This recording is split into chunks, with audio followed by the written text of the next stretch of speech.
Steve, thank you so much for being here today. We're super excited to get to interview you. I would love if you could introduce yourself. Thanks, Courtney. I appreciate the invite to be on the show. So my name is Steve Beauchamp, and I am a continuous improvement practitioner and mentor. I'm also a leadership coach and have been doing all of these things along with the project management work that I do for the last 15 or so years. And through that journey that I've been on, I recently decided to capture some of those learnings into a book. And so that's kind of how I ended up here today. And I think there's so many other things I could talk about, like myself, but I tend to struggle talking about myself a lot. So maybe some of the questions that we go through might help answer some of the questions our listeners have. Amazing. What is your book about? Yeah, so the book, I actually have a copy right here just for those people that want to know a little bit about it. So the title is Always Improving: Lessons from the Samurai.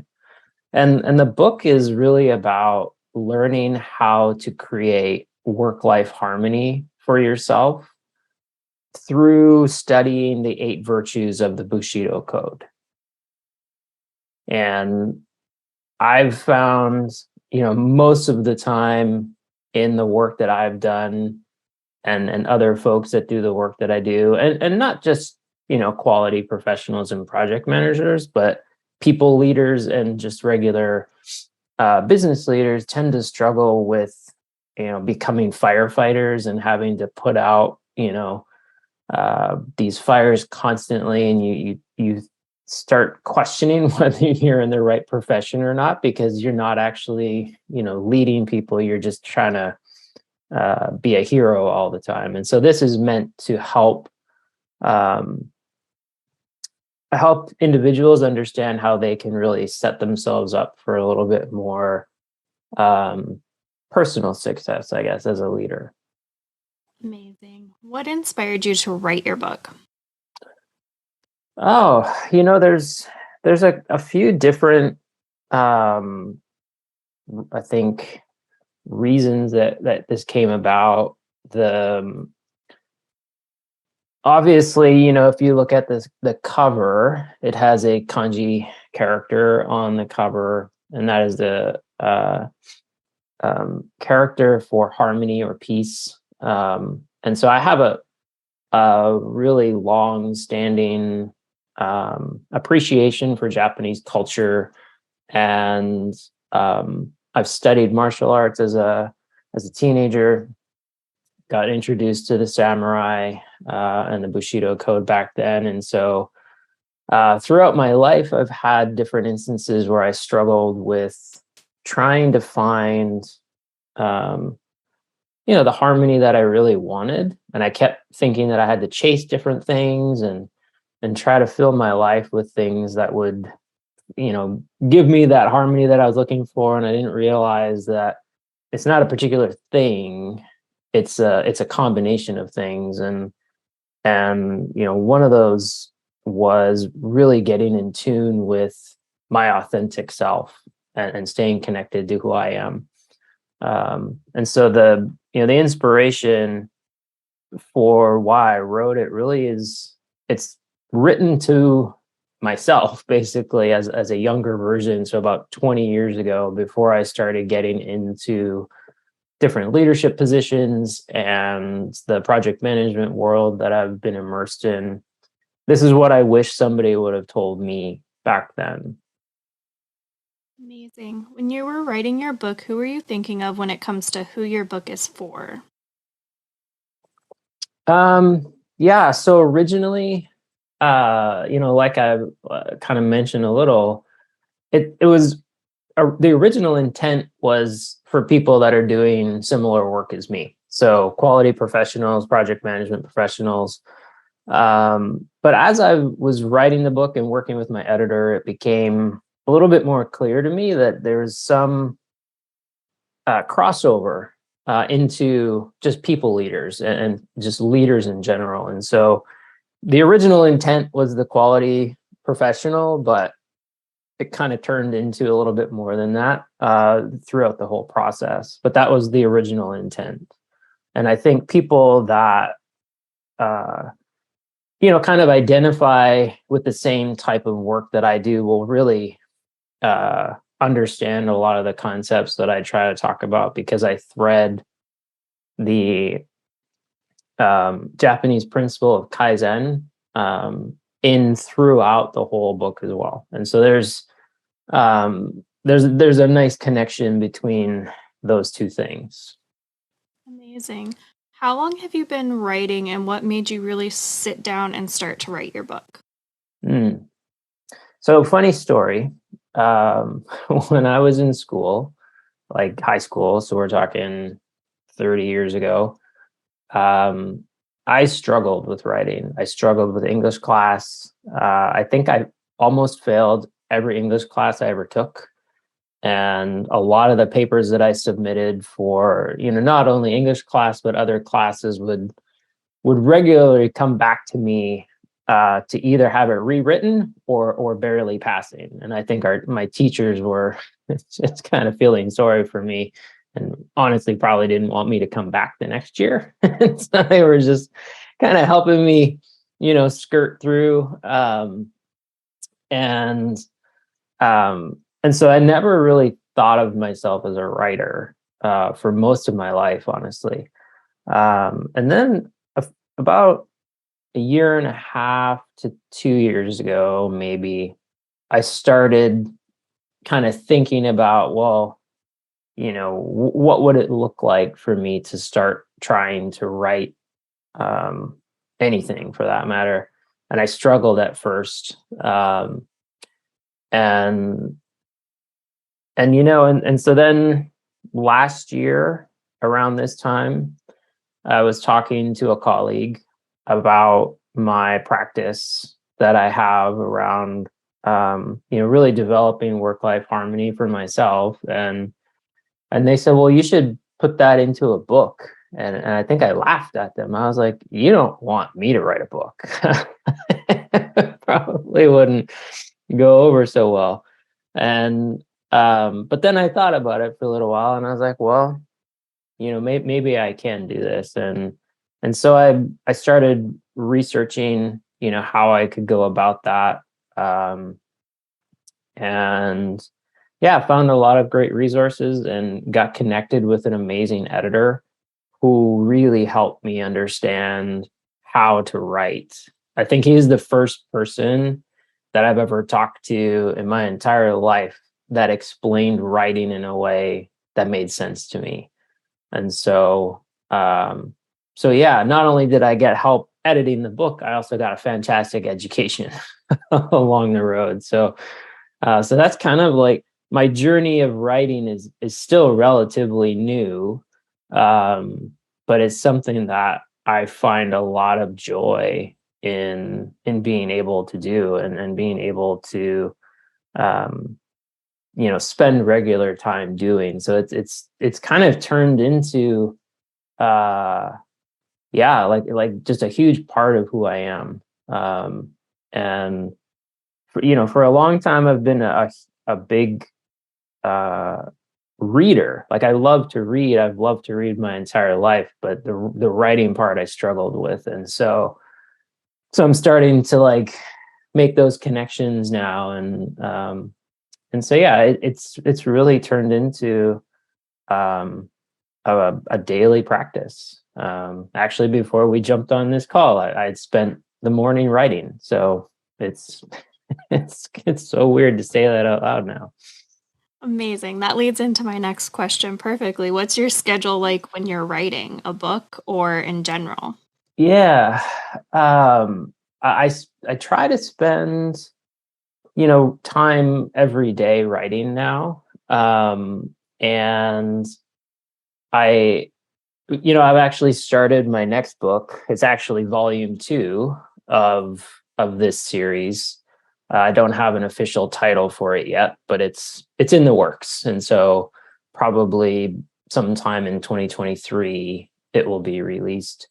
in the early months. But as far as like uh, mapping out the book, um, I don't think that my experience was typical for most people because um, I only started writing my rough draft back in the beginning of February of this year, uh, and it's now the end of September, and my book's been published for a month already. And so that's from what I've understood, a fairly fast timeline.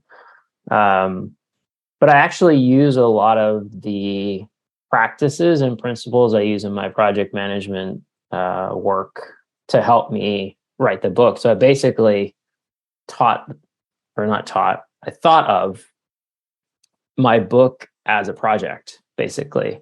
And so I kind of, mapped it out. I was like, these are the chapters I need to write. This is what I need to get completed for each chapter, and just really turned it into a project. And that made total sense to my brain. And then it allowed me yeah, be here talking to you today. And so um, there's a particular technique that I've used a lot that I find really helpful for writing, though, and that is the Pomodoro technique.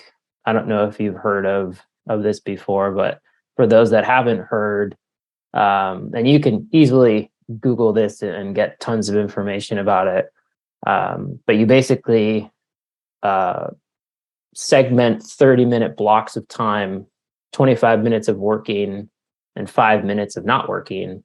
And you shut off all distractions. You shut down email, you turn off your phone, you do whatever you need to do to lock yourself away to just get some work done. Um, and I found using that technique was extremely helpful in being able to write the book as well. I just segmented a whole bunch of 30-minute blocks. And yeah, so that's kind of, and for those that know me well, that shouldn't surprise them to hear me say that that's how I approach writing the book. 'Cause I'm a very analytical thinker. So, Amazing. What do you need in your writing space to help you stay focused? oh, um, I think that's a really great question. One of the things that I absolutely need is to have a cup of tea or a cup of coffee beside me. I'm not really sure why that is, but I guess I just find some sense of um, comfort, in having that close to me. I haven't actually. I've just recently read a quote by Ernest Hemingway that said that you should write drunk and edit sober.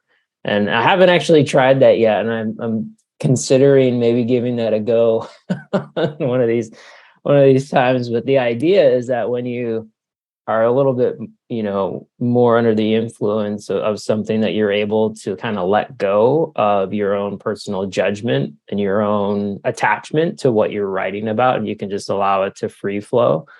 But I also find that when I carve out time in the morning when it's still really quiet and still, like I get up at 4:30 every day, and it's still like there's nothing happening anywhere around, and I find that the calmness is just allows me to tap into that creativity a lot easier. So Amazing. What is your favorite writing snack or drink? mm, hmm. I think definitely tea. Yeah, I mean I love tea. I mean I could drink tea at probably any time of the day. And there's especially, when it starts to get a little cooler outside, like this time of year, like it's starting to get a little colder in Seattle now, and so it's starting to you feel fall is here, and having a cup of tea is just, it's like, you know letting your um letting your beverage give you a hug. So yeah. Love that. What type of books do you personally enjoy reading? My bookshelf is full of nonfiction. There's very few novels that I'll spend time reading, but I tend to gravitate to nonfiction written about which shouldn't be a surprise, Japanese culture. I also read a lot about continuous improvement, and I always like looking for um, new ways of thinking about those things too. So it's not just like the same old kind of, you know, take on a particular concept, but looking for new insights that other people have. Um, but yeah, I think that's would probably be the majority of the books that are on my shelf, along with climbing and mountain type books, because I love spending time in nature and out in the mountains as well. And so, um, yeah. Amazing. Are there any books or authors that inspired you to become a writer? Hmm. Um, that's a really hard question to answer because I read so many books. I don't know if it could be pinpointed at one particular individual. Um, but I think just the idea of a book, um, and thinking about like you being able to use a book in, like, if you don't have the opportunity to have a mentor, a book can be a lovely substitute while you're searching for a mentor. It's also something that could be used in conjunction with a mentor. So I think, um, but yeah, I don't know that there's like an individual that I could pinpoint, because yeah, that's a really hard question. What type of books did you grow up reading? Did you have an all-time favorite? Oh man. Um, when I was younger, I used to read a lot of books by um, like folks like J.R.R. Tolkien, like the Lord of the Rings, and the nerdy fantasy type books. That was kind of like my jam back then. Um, and I think it was, you know, a lot of it tied to the idea of adventure and this idea of, um, a hero. So I think a lot of the books that I would read were really kind of focused on that kind of a genre. On the opposite side of that, now as an adult, do you have a favorite series or series author that if something comes out, you're gonna grab it? Um, I think there's a few authors that would fall into that category. There's there's a series of books that Masaki Imai has written on Kaizen, which I love his insights. His first book he wrote, um, man, I think it was like 30 years ago or so, and he's just been like adding to that work throughout the years. I think um, there are some um, other authors that I wish they would write another book, and like, because like they're the one book that they've written, I'm just like, man, this is so good. Like, where's the next one, kind of thing. And so I think there's a lot of those types of authors on my bookshelf that if they did write another book, I'd be all over it. Uh, but yeah, I think, gosh, although it's not easy reading, um, I do enjoy a lot of books by W. Edwards Deming, and unfortunately, he's not able to write anymore because he's not with us. But um, if he was able to write another book, or if there's like these lost, like kind of like, notebooks or whatever that he had out there, I'd most definitely, grab those. Amazing. What would you tell someone just starting out with reading again? With reading, oh wow. Actually, it's funny you should ask me that question, because somebody just asked me that the other day, so this is fascinating. But basically what I told them is, don't think about this as like this giant mountain that you have to climb. Think about it like, um, if you've ever gone on a hike or climbed a mountain, you'll realize that it takes many steps to get to the top. It's not something that you can do in one giant leap. At least I haven't found anybody that can do that yet. And so you think about it in that context, and it's just take one step. So that could be, carve out 5 minutes, and set a timer. And when the 5 minutes is up, then you just close the book, and you go on. But the thing that you have to, in my opinion, the way that you really make a book come alive for you is have a notebook beside you while you read. And as things jump out off the page for you, jot it down so that you don't forget, like, what was the feeling? What was the idea? What was the thought that I had when I was reading this? Because I think when you do that, it really makes the words come more alive for you. And maybe you'll think of something that you never would have thought of otherwise. So, and then when you come back to pick the book back up again, you can kind of look at the last couple of notes you wrote to yourself to kind of remind yourself, this is where I was when I was reading last time, and this is where I'm kind of picking it up this time. So that would be my advice. Amazing. On the opposite side of that, what would you tell someone just starting to write their own book? Uh, I think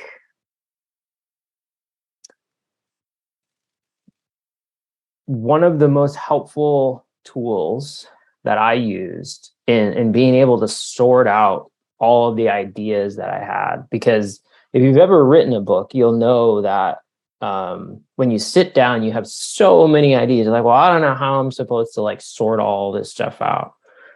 And so one of the tools that I use that really helped me sort that out was using what's called a mind map. And so basically at the center of your page, you just draw a circle and you say, this is the book I'm writing. So, whatever working title you want to put at the center. And then outwards from that center circle, you draw all of these lines with other circles attached to the end. So it kind of ends up looking like a molecule type diagram when you're done. And you just start putting ideas around the outside of, okay, this is something I could include in this book, and this is something else. And just start mapping it out that way and get all of the ideas that are in your head out of your head and onto a piece of paper. And then you'll find when you do that, it's so much easier to sort it out and say, okay, some of these ideas that I wrote down, maybe they don't really fit together very well, but these other ideas all kind of come together to formulate this bigger idea that I have at the center. So that would be my suggestion if you want to get started. Use a tool like that. I've found that extremely helpful. Love that. What's one thing that people are generally surprised to find out about you? Oh, wow. Hmm. Well, I'm originally from Canada. That usually surprises people a lot, because they're like, "Oh, you don't sound like you're from Canada." But I've been in the U.S. now for, let's see, just over 20 years. And so, but every time I go home, spend time with my family, I start picking back up on, some of the sayings and some of the, uh, little nuances of the Canadian way of saying things and the accent, I guess. But I think that's probably one of the biggest things that surprises people. I think the second thing from that is the fact that I'm whenever I tell them how old I am, most people don't believe me until I show them my driver's license, because they think I look way younger than my age. But those are probably the two things that surprise people the most. Love that. Is there anything you would like to say or add? No, I mean, I think we covered a lot about the book for sure, and a couple other little things here and there about who I am, and I do write about a lot of the things in the book more around like so people can have an opportunity to get to know me a little better and learn a little bit about how I ended up in where I am and why I'm doing what I'm doing. So yeah, no, this was great. Love that. Where's the best place for readers to find your book? I know a lot of readers love signed copies. Is that an option and the best place that they can connect with you? Yeah, so if you would like a signed copy of my book, the best place to do that is to go to my website. And there's a contact me button where you can send me a message and let me know that you'd like to do that. At this time, I'm only offering that service to residents of the US and Canada, just because the shipping costs are a little prohibitive to go worldwide. I haven't figured out how to do that just yet. And so, yeah, so for the US and Canada, they can go to my website. And um, I- are we going to just put a link in the show notes to my website then? Yeah. So rather than me trying to spell it out, that's probably the easier way. Just hit the link for my website. The book itself, if you'd just like to get a copy of the book, the best place to go is to Amazon. And it's being sold on the global marketplace. So no matter what area of the world you find yourself in, you will be able to grab a copy of it if Amazon is an option for you. Um, and we can also put um, a universal book link into the show notes as well for folks, if they just like an easy way to get to the Amazon of the country that they're in. I do have that link that I can provide you as well. And probably the best place to just connect with me, and if you just want to interact a little bit more with um, you know the writing that I do and just kind of me in general, I spend a lot of time on LinkedIn. And so we can also put a link to my LinkedIn profile. And if you'd like to connect with me or follow me or whatever, I'm always open to expand my network. Um, so yeah, happy to, uh, interact with people over there. Amazing. Well, thank you so much for being here today. We'll be sure to drop all those links in the show notes so that it's easy for everyone to find them. And again, thank you so much. Amazing. Thanks, Courtney.